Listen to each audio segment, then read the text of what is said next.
With an open mind. Dhamma Talks by Sayadaw Jhaneyya. Dhamma Talks given in Burma. The following Dhamma Talks were given in Burma. Dhamma Talk 1. Noting and Observing. Yogis should not stop their practice if their noting is not clear, such as the rising and falling of the abdomen, sitting or touching the floor. If one becomes lazy in the practice, one should undertake a samatha practice or dharma contemplation or recollection. Therefore, yogis should have some knowledge of the Dhamma by listening to Dhamma talks, reading or studying the suttas. The 5 dhammas that living beings cannot stop from happening are birth, old age, sickness, death, and the debts, results, of unwholesome actions. By reflecting on these themes, one develops a strong sense of urgency, samvega, together with strong effort in practice.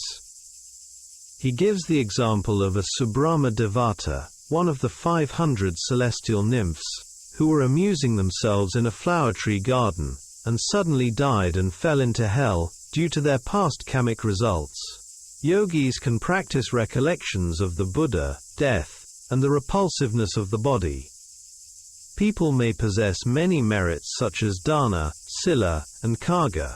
If they practice samatha, success can come easily. One should not look down on any merit, but should always remember the Nidikanda Sutta. Noting is to know the object. The saying that there is no need to note, and that one only needs to know by observing is not correct. It is better if a yogi has both skills of samatha and vipassana. Noting and observing are both important.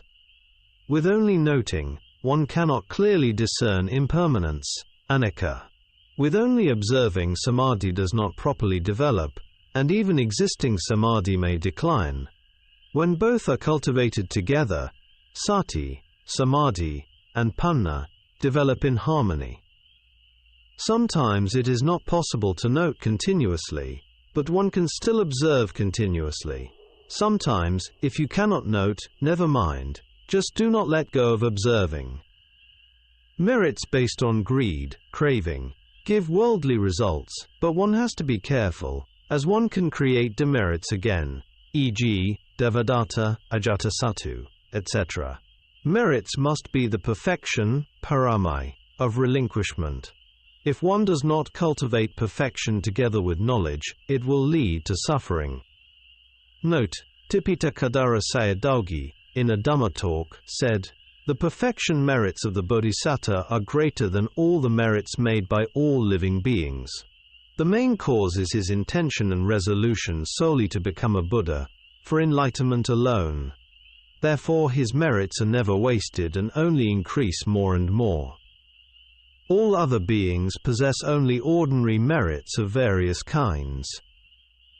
Therefore Mogok Sayadaw always warned his listeners to perform merits for perfection, which lead more quickly and surely to realization, and not to waste them, or turn them into hindrances through a greedy mind. In practice, yogis must have the courage to practice relinquishment. One must turn away from kinds of happiness that lead to dukkha, e.g., indulgence in sensual pleasure, indulgence in hedonism. Do not turn away from dukkha by avoiding it, but understand dukkha as dukkha. Worldlings, however, do the opposite. They are slaves of tanha. Right practice comes from right knowledge. Therefore one has to study the Dhamma through listening and contemplation. E.g., Mogok Sayadaw's Dhamma talks. A yogi who wants to end dukkha should stay with the objects of samatha or vipassana every day, and should not waste time on defilements. For example, in the Thai forest tradition, the object of mantra, Buddho, is well known. In the Chinese tradition, Amitabha, Amitapho, is widely practiced. This is a very important point for yogis. See many stories of the Buddho mantra in Ajahn Mun's biography, and among his senior disciples, as well as hill tribe practitioners, showing how it was used in daily practice. For example, Ajahn Mahabua, and Ajahn Giacundo.